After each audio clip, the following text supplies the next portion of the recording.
coming up on Take 30 News. It's a parade, it's a statement, it's the way this community celebrates who they are. Looking for a blast from the past? Grab some popcorn, we're going to the movies. Severe storms swept through the south this week, but how will that affect this weekend? All that and more coming up on Take 30 News. Your Take 30 News starts now.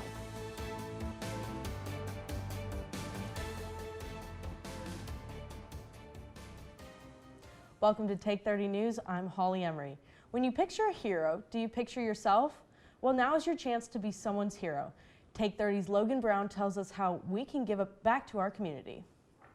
On the campus of Mississippi State University, students and faculty are given the opportunity to help the community by donating blood. The Mississippi Blood Services truck is pulled in front of the Union, and for 3 days, people were able to give blood. Lobotomist for Mississippi Blood Services, Houston Sherrod, has been serving the people of Mississippi for 9 years and says it has been a special experience. Yes, it's definitely important. I feel like with the skills I know now, I can help people that's trying to come in and do what I'm doing now. Just like anything else, the process is a little different with COVID, but that has not stopped people from coming to donate. Also, it's brought more people out because they want to know if they've had the antibodies, and also you still have your true donors that's coming out and that's willing to give blood. Anyone entering the van is required to sign their consent forms outside and have their temperature taken before going in. MSU student Jacob Bush has a special reason behind why he donates. My mom had her gallbladder taken out when I think I was in like 7th grade, and she had internal bleeding and had to have emergency transfusions, and they found a match, and it saved her. It makes me want to give blood so I can save somebody else's life like somebody saved her. Look forward to the next Mississippi Blood Drive to come to campus again in the fall of 2021. For Take 30 News, I'm Logan Brown. For more information regarding blood donations in Mississippi, visit the website below. Ever wonder what it was like to go to a drive-in movie? Well, tonight is your night to experience just that. Take 30's Jacob Bettenbach has the story. Tonight at 7 p.m., MSU's Center for Student Activities and Music Maker Productions are hosting a drive-in movie night in celebration of Women's History Month. The movie being played is called Homecoming, which is about Beyoncé's performance at the 2018 Coachella Valley Music and Arts Festival. Produced and directed by Beyoncé, the movie was released in 2019 and soon won major awards such as a Grammy and an NAACP Image Award. Assistant Director for Student Activities Chris Hawkins talks more about the event and why this movie was picked. The main focus is to bring live entertainment, music entertainment to Starkville and the Mississippi State campus. This is kind of a creative idea for us to still continue to do that in a safe manner. I think it should be a good experience for people that haven't seen it before, or if you're watching it again, or if you're like rewatching it, I think it'd still be good to kind of watch it with a bunch of people because it's pretty entertaining, the documentary. Hawkins said that the event was originally scheduled to happen in February for Black History Month, but had to be moved due to weather. Despite the rainy weather today, the movie still is scheduled to play tonight. The first 50 people to arrive tonight will also receive free pizza, so make sure to arrive early for a good meal. For Take 30 News, I'm Jacob Breitenbaugh. To learn more about events like this, visit MSU's Student Activities Twitter page. Mississippi State announced on Friday last week that the Longest Student Health Center is now going to become a vaccine distribution center. Mississippi State recently announced that they are beginning to distribute COVID-19 vaccines to all faculty, staff, and students through the Longest Student Health Center. The university has been granted a limited supply of the Pfizer vaccine and began distribution on Tuesday morning. We felt like it was certainly within our mission to be able to provide that service and to provide it as efficiently and expeditiously as possible. MSU President Dr. Mark Keenum reportedly spoke to officials at the State Health Department, the Governor's Office, and the CDC in order for the Student Health Center to become a vaccination site. Before last week, the Mississippi State Horse Park was the primary location for Oktibbeha County vaccinations. We've done about 350. We started out slow so that we could make sure we had the process in place. Next week we'll be doing more. We've bumped it up each day, and so we'll bump it up next week, and we'll probably be doing probably about 240 vaccines in a day. MSU staff members were allowed to start signing up last Friday, and many eagerly jumped on the opportunity. Having our own health center on campus, it makes sense. Why wouldn't they vaccinate their people? Staff and administration are hoping that the vaccine being offered on campus will convince students to get vaccinated as well. We intend to make sure that everyone who wants a vaccination can get one. The Student Health Center has set up tents in East Commuter parking lot in order to handle all appointments safely and efficiently. It was so easy and simple here. I'm going back to the health center. It's convenient. It's right across the street. For more information on getting vaccinated on campus, visit the link at the bottom of the screen. Harrison Nix joins us this evening for the first look at the weather. So Harrison, we had some pretty dangerous weather stirred up on Wednesday. Should we keep the same precautions? You know, the good news is we don't really have to worry about any severe weather for the next few days. We're just going to have a bunch of wind and a bunch of clouds, just kind of a dreary weather pattern for the next few days. Thank you, Harrison. Next on Take 30 News, one of MSU's very own students is one step closer to receiving a national scholarship. Stay tuned for more on Take 30 News.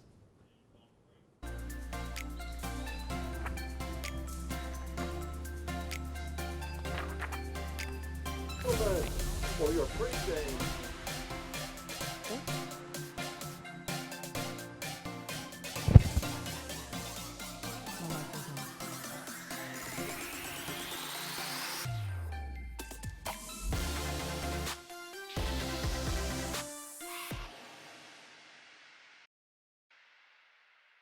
The department. 30 seconds.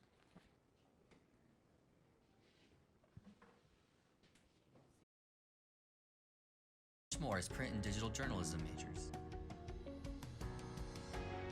Mississippi State University offers a variety of organizations such as the Reflector. To learn more about print and digital journalism, go to the Department of Communication website.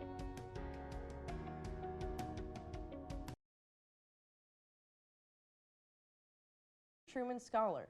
Take 30's Floridito has the story of the Mississippi native seeking the prestigious honor. Every year, hundreds of students apply for the Distinguished Truman Scholarship. First started in 1975 by the Harry S. Truman Scholarship Foundation, the extremely competitive merit-based scholarship is awarded to students who want to attend graduate school in preparation for a career in public service. This year, Mississippi State has their very own Truman Scholarship finalist, junior biomedical engineering student Christopher Robinson.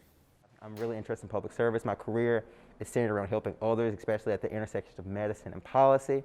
So I thought this opportunity would be a really good place just to kind of, stake a claim in that space. This Wednesday, Christopher entered the next stage of the scholarship selection process, an intense individual virtual interview with the Truman Scholarship Foundation Selection Committee. I just really let my passion show. Everyone after the interview, they kind of beat themselves up saying, I should have answered this in this way or this in this way. But I really just gave my all. I feel like I put everything on the table and just showed them my passion and interest. Yes, it's prestigious in itself just to get to the interview.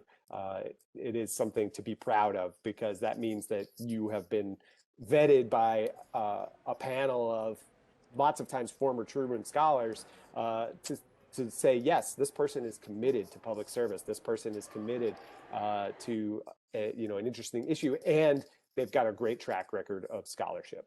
The Truman Scholarship Foundation receives over 600 applicants every year and chooses only between 55 and 65 final recipients. Approximately 35% of all Truman Scholars in the past from Mississippi have come from here at Mississippi State. Mississippi State's got a really good track record. I think that's indicative of the sort of excellent training that we have, the sort of type of students that we have committed to public service, committed to issues and fixing things. I would say just the experience in itself has really taught me a lot about myself and my interests. Even if I'm not awarded the scholarship, being a finalist in itself is an honor, and I do appreciate that. But definitely, I just appreciate the opportunity to reflect and think about my interests and goals and really have a plan, a good way to plan out how I'm going to pursue a career in public service. Final results on scholarship winners are expected to be announced in early April. Reporting for Take 30 News, I'm Floridito. We are all extremely proud of Chris and excited to hear the final results. Pride Week is a week of celebration for the LGBTQ+ community. However, celebrating has become difficult with COVID restrictions. This year, Flair at MSU is celebrating Pride Week a little differently.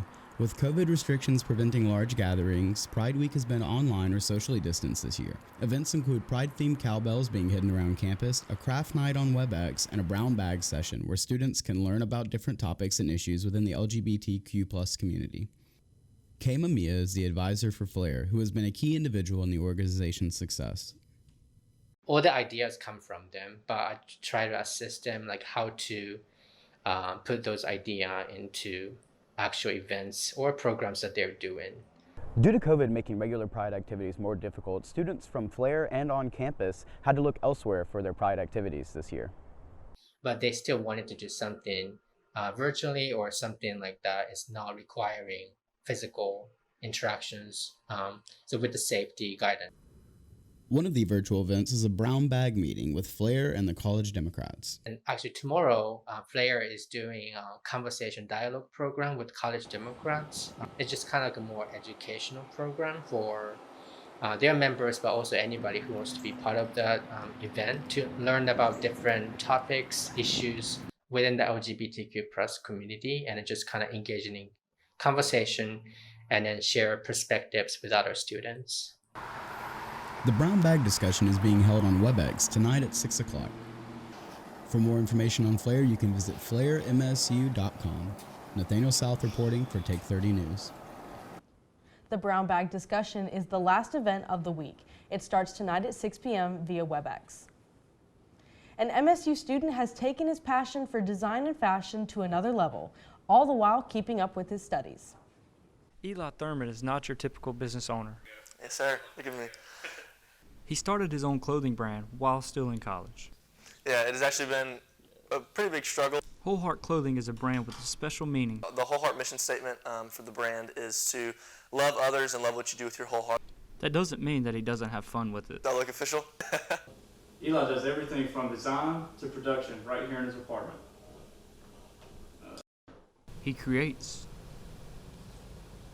He prints. He cuts. And he presses. Using what I can, using the place that I have. Time is Eli's biggest problem. It's pretty much just finding time. It's all about really prioritizing school first and then just finding time throughout the day. If I have an order, just doing it when I can and then moving from there. Whole Heart Clothing is set up to be a big hit, and Eli loves creating his own style of clothing. Yeah, that's been a little fun thing to try and figure out. Even though Eli isn't a traditional business owner, he seems to know what he's doing. So make it good. I'm kidding. I'm Matt Warren with Take 30 News. For more information on Wholehearted Clothing, follow at Wholehearted Clothing on Instagram. Harrison, we saw temperatures drop over the week, and should we be expecting more chilly winds? Well, those winds are going to stay with us for the entirety of the weekend, and those chilly temperatures are too. It's going to be a pretty mild weekend. More weather updates coming up on Take 30 News. As concern grows over the declining health of the world's oceans, veterinary students at Mississippi State are learning how to rescue and rehabilitate vulnerable marine animals. Through a unique partnership between the College of Veterinary Medicine and the Institute of Marine Mammal Studies in Gulfport, Mississippi, students are experiencing the chance of a lifetime. Real-time research of this fragile ecosystem prepares students for a future in providing care for sick and stranded dolphins, turtles, sea lions, and other marine species. At the same time, MSU's advanced diagnostic technology is helping innovate for solutions while improving treatment and outcomes. Not only are the waters of the Gulf Coast opening new worlds of discovery for Mississippi State veterinary students, they are much safer now thanks to this game-changing partnership that's improving life for literally hundreds of aquatic animals. Imagining the built environment of tomorrow is a collaborative dream at the College of Architecture, Art, and Design at Mississippi State University. Learning is experienced in a studio environment that brings architecture, interior design, and building construction students together to solve 21st century challenges. One of only 2 such programs in the country, MSU's curriculum creates a 360-degree approach, an opportunity for learning how to work together in the real world, and encourages creativity and cooperation for resolving tomorrow's issues, such as housing for continued population growth, work and life environments for expanding urban lifestyles, and accommodating industrial and technology shifts. Working together gives students a better understanding of the intersection of design and construction, and allows for the kind of creative thinking and practical application that leads to a better future for all.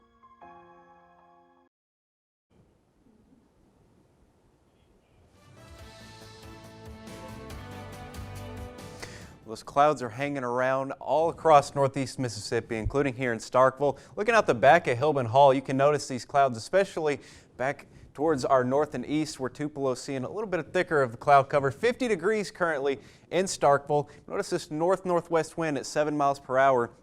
That's why our temperatures have dropped so drastically the past few days, and they're going to continue to just be plowing on through the area. 15 mile per hour winds, I should say, in Tupelo. And notice the winds coming out of the north. That's from this low pressure system that pushed its way off to the east and brought us this severe weather on Wednesday. And now it's bringing us cold air from the north, and it's going to stick with us for the next few days. Temperature is very mild, 50 in Tupelo, 50 in Starkville as well. As you go down closer to the coast, it is a little warmer, but not by much. 60 in Mobile and 59 over in Gulfport. We're not going to see temperatures warm up at all as we go throughout the evening. It's going to get even chillier, and the clouds are going to stick with us for the entirety of the night. Notice by 8 p.m. we're going to sit at around the mid-40s, and we're going to continue to drop as we go into the overnight hours into the mid to lower 40s by 10 p.m.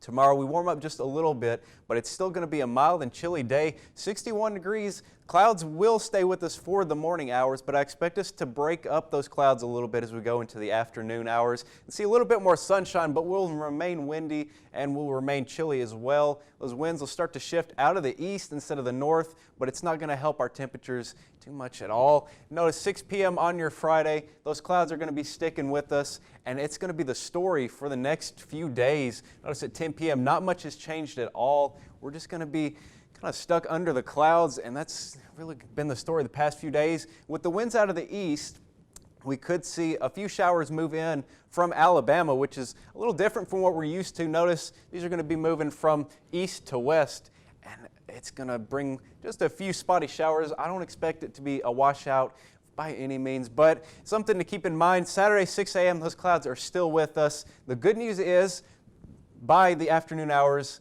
those clouds break up and we see a little bit more sunshine, a very, very welcome sight as we go into the mid to latter part of the weekend. Saturday is definitely starting to look like jeans and t-shirt or sweater weather for sure. Next 7 days, we're going to get a little warmer as we go into early next week, but coming up after the break, Take 30's Logan Brown will have a look at MSU sports.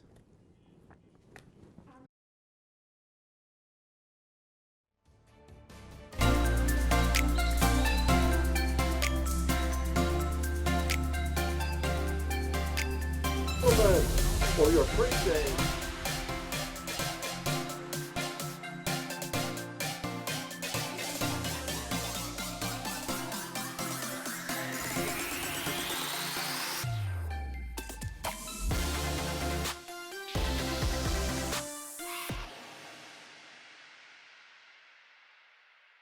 The Department of Communication at Mississippi State University prepares students for their careers after college. Students can be active in researching, writing, photography, and much more as print and digital journalism majors.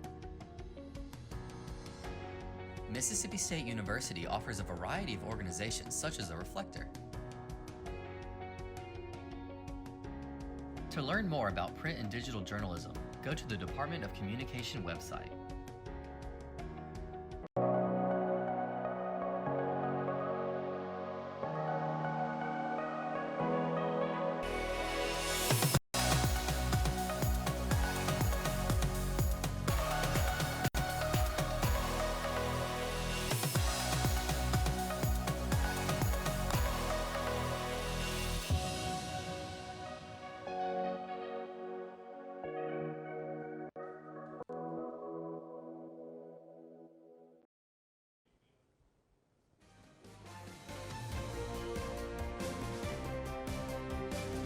Mississippi State baseball is continuing their win streak. The Dogs took down Samford in a midweek game, 10-2, as they look forward to the beginning of conference play this weekend in Baton Rouge against LSU. The weekend rotation will include Christian McLeod, Will Bednar, and Eric Sarantola. The pitching staff went on a record of 39 consecutive scoreless innings, which ended against Samford, but look to reignite this type of play against SEC opponents. The men's basketball team looks to continue their season playing at the NIT tournament. The Dogs are slated to play on Saturday, March 20th against St. Louis. Women's basketball were not as lucky this year. It is the first time since 2014 that they haven't made the big dance. All for Alex will begin today as all 13 teams in the SEC will wear teal in honor of Hale State softball's Alex Wilcox, who died fighting against ovarian cancer. Hale State softball began SEC play against Ole Miss last week and suffered a 3-0 loss of the series. The Dogs will host Florida this weekend at Nuss Park. Spring football began this week as well. This is the first spring under head coach Mike Leach, and the Dogs are looking to build on the young talent from last fall and newcomers to build up the program. Hale State volleyball will host Misun next week on the 24th and 25th at Newell Grissom. They will also play a make-it game against Georgia the following week to close out the 2020 season. If you love to entertain, raise the spirits of others, and don't mind becoming a dog for the day, then you may be a perfect fit as the next Bully mascot. An information meeting will be held on March 24th and 25th via Zoom at 5 p.m. You can also receive more information by emailing Bully at the email below. After the break, Take 30's Taylor Vollin has details about a social media platform's new steps towards protecting teens from cyber stalkers. That and more coming up. Self-driving cars are the wave of the future. At Mississippi State University, we're blazing trails for autonomous transportation that extend far beyond those the industry is traveling. While most innovators are focused on urban applications, MSU researchers are busy producing the world's first all-electric autonomous SUV for on- and off-road driving. And the approach is so forward-thinking that it's being recognized internationally as a halo project for the automotive industry, providing a potential global impact that's mind-boggling. Autonomous off-road vehicles could revolutionize military, agriculture, search and rescue, and a multitude of other industries and operations. Thanks to this cutting-edge research and development, the road ahead for self-driving vehicles is wide open, and Mississippi State University is leading the way.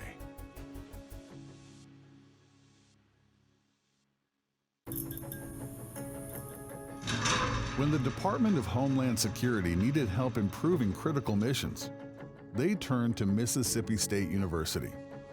As one of our nation's foremost aerospace technology hubs, MSU is advancing the capabilities of unmanned aircraft systems in groundbreaking ways. Demonstration scenarios include disaster relief, border protection, search and rescue, and hazardous situation response. For each mission scenario, MSU's flight demonstrations confirm which combinations of aircraft and sensors will do the very best job possible with today's technology. It's a partnership that gets to the heart of what Mississippi State seeks to do with all of its UAS missions, leveraging the capabilities of unmanned systems to protect, improve, and save lives.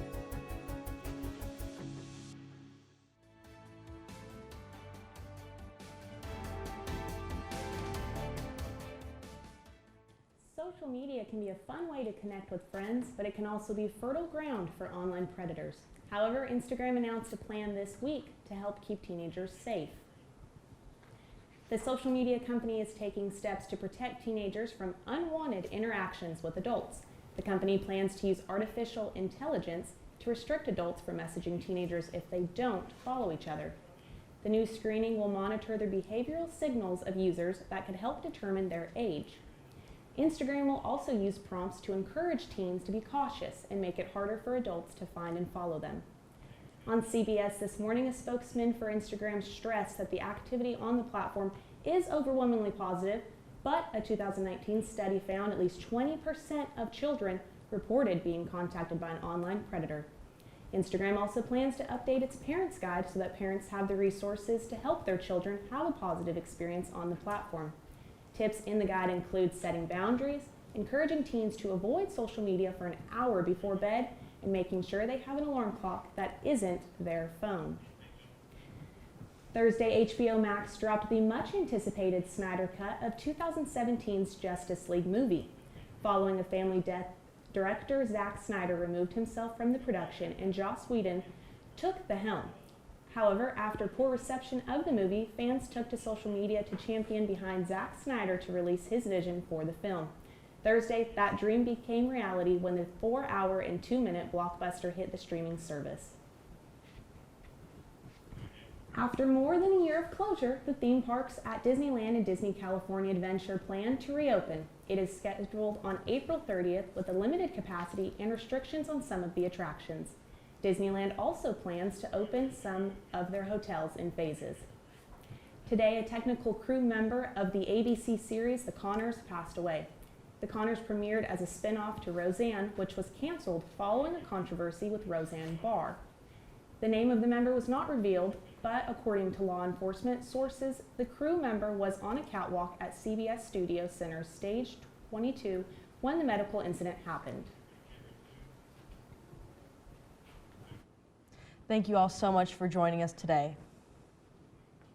For more news coverage, follow our social media accounts at Take 30 News MSU, as well as the Take 30 podcast, which will be out Monday and available on all of your favorite podcast listening apps. Until next time, from everyone here at Take 30, have a safe weekend.